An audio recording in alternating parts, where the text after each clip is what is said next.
Today is July 1st, Canada Day.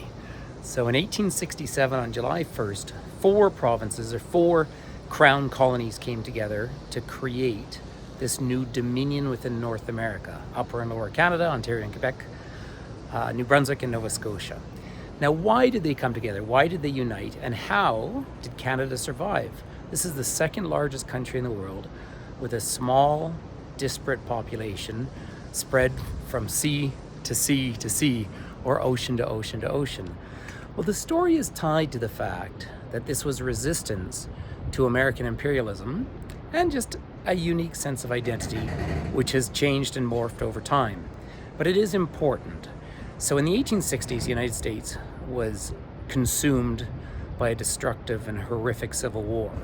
At the end of that war, they owed a great deal of debt to the Russian Empire, which had supported the North, but also Russia was in a huge amount of debt because of its own wars, Crimea, for example.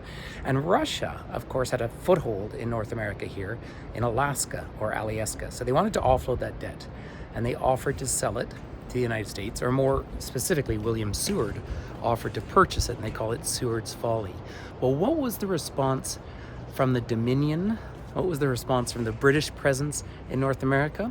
Well, they reached out to this nascent colony in the far west, which was the recent fusion between New Caledonia and Vancouver Island. And they said, would you like to remain part of a British Dominion in North America? And this new colony, British Columbia, said, oh yes, jolly good. But they said that because, of course, they were full of gold miners, many from the United States and around the world, but they had their own gold rush. And they liked the way the gold rush was managed. And they said, yes, we'll be part of a dominion if you help us pay off some of our debts for building the Caribou Highway into the interior, but also if you unite this massive dominion with a train. And so all of a sudden, between British Columbia on one side and Ontario, thousands of kilometers away, was all of this vast land in here, which had been ceded to 30 businessmen on May 2nd, 1670 by King Charles II, and that was the Hudson's Bay Company. The general land came to be known as Rupert's Land, and keep in mind, people had lived on that land for thousands and thousands of years, and that's an important historical fact that is also relevant in this country today. So that was purchased by this new Canadian government, and they set about building the trains. Well, the trains chugged along the prairies at maybe 5 miles a day, and that worked quite well until they slammed into these beautiful, beautiful Rocky Mountains, and they ran out of money. And it began the great debate. How do you pay for the trains? If the trains fail, Canada fails, and it all becomes this one collective United States. Well, the first president of Canadian Pacific was Sir George Stephen, who happened to be from Banffshire in Scotland.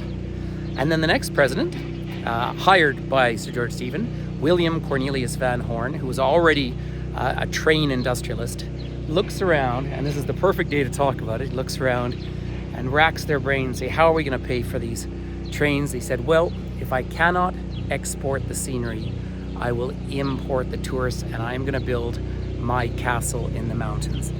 And this behind me, ladies and gentlemen, of course, is the genuinely world famous Banff Springs Hotel, one of that great chain of hotels that really financed the trains. And this is so significant to the history of Canada. So they opened one out in Vancouver, which was a tiny, tiny community.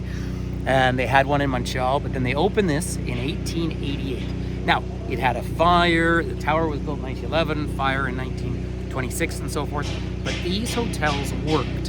And they worked because it truly was a case that if you build it, they will come. And people would then take the trains, not just to get across the country or the continent, but to stop and enjoy the mountains.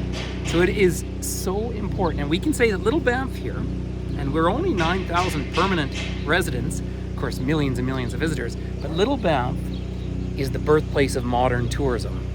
And also is what financed the survival of this country as a proud and independent country. Now, let me be very, very honest about the history of Canada, colonially and really in terms of conquest. Obviously, as a colonial entity, Canada was very French and Scottish, but several million people lived here for thousands of years in this valley, perhaps 14,000 years before Europeans ever arrived. And those populations are gradually recovering from what was indisputably a cultural genocide. When Canada was created, Indigenous people were rounded up and put on reserves. The train was built with indentured Chinese labor.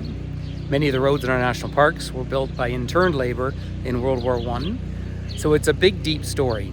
That said, this massive pluralistic country, immigrant-based, one of the highest standards of living, all came to be, at least partly because of these hotels and the fact that for, well, a bit over a century, you could say, the sun never set on the old Commonwealth, the old British Empire, because you could sail from Montreal or from London to Montreal, train right to Vancouver, then around to Victoria, sail to Hong Kong, on to Calcutta, train across India to Mumbai and back to London. And that's all because of a couple of hotels and that one phrase, if we cannot export the scenery, we'll import the tourists.